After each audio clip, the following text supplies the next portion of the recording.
Hi friends, welcome to Prasanna Bablu. ఈరోజు ఆరోగ్యానికి మేలు కలిగే మునగాకు, అవిసె గింజలు, నువ్వులు కారపొడి ఎలా తయారు చేయాలో చూద్దాం. 1 టేబుల్ స్పూన్ ఆయిల్ వేసుకుని కరివేపాకు, మినప్పప్పు, ఎండుమిరపకాయలు, పచ్చెనగపప్పు, మునగాకు, జీలకర్ర, ధనియాలు, వేరుశనగపప్పులు, ఫ్లాక్స్ సీడ్స్, నువ్వులు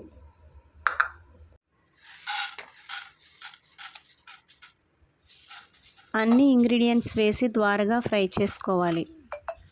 అవిసెలు, నువ్వులు సపరేట్గా ఫ్రై చేసుకోవాలి. నిమ్మకాయ సైజ్ అంత చింతపండుని, 1/2 టేబుల్ స్పూన్ మెంతుల్ని కూడా వేసుకోవాలి. అవిసె గింజల్లో ఒమేగా 3 ఫ్యాటీ యాసిడ్స్. ఈ గింజల్ని కారపొడి రూపంలో కానీ, మెత్తగా పొడి చేసి చపాతీలో కానీ, దోశలో కానీ, ఇడ్లీలో కానీ కలుపుకొని వాడుకోవచ్చు. అవిసె గింజల్లో కొలెస్ట్రాల్ తగ్గించే లక్షణాలు కూడా ఎక్కువగా ఉన్నాయి.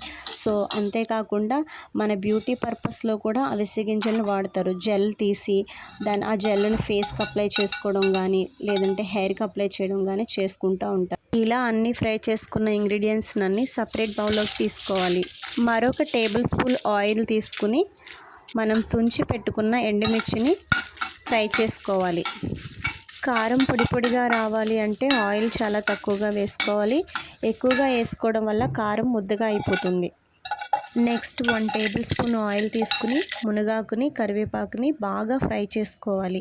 1 కప్పు మునగాకు, 1/2 కప్పు కరివేపాకు తీసుకోవాలి. ముందుగానే మునగాకుని, కరివేపాకుని తీసుకుని వాష్ చేసి ఫ్యాన్ కింద ఆరబెట్టుకోవాలి. మునగాకులో ఏసీ విటమిన్లు పుష్కలంగా ఉన్నాయి. అలాగే కాల్షియం, ఫాస్ఫరస్, ఐరన్ కూడా మునగాకులో ఉన్నాయి. మునగాకు రసాన్ని లేదా పొడిని పిల్లలకి పాలల్లో కలిపి ఇస్తే ఎముకలు బలంగా తయారవుతాయి. వెల్లుల్లిపాయలు, రుచికి తగినంత ఉప్పు వేసుకుని గ్రైండ్ చేసుకోవాలి. ఫ్రై చేసుకున్న ఇంగ్రీడియంట్స్ని సపరేట్గా గ్రైండ్ చేసుకోవాలి.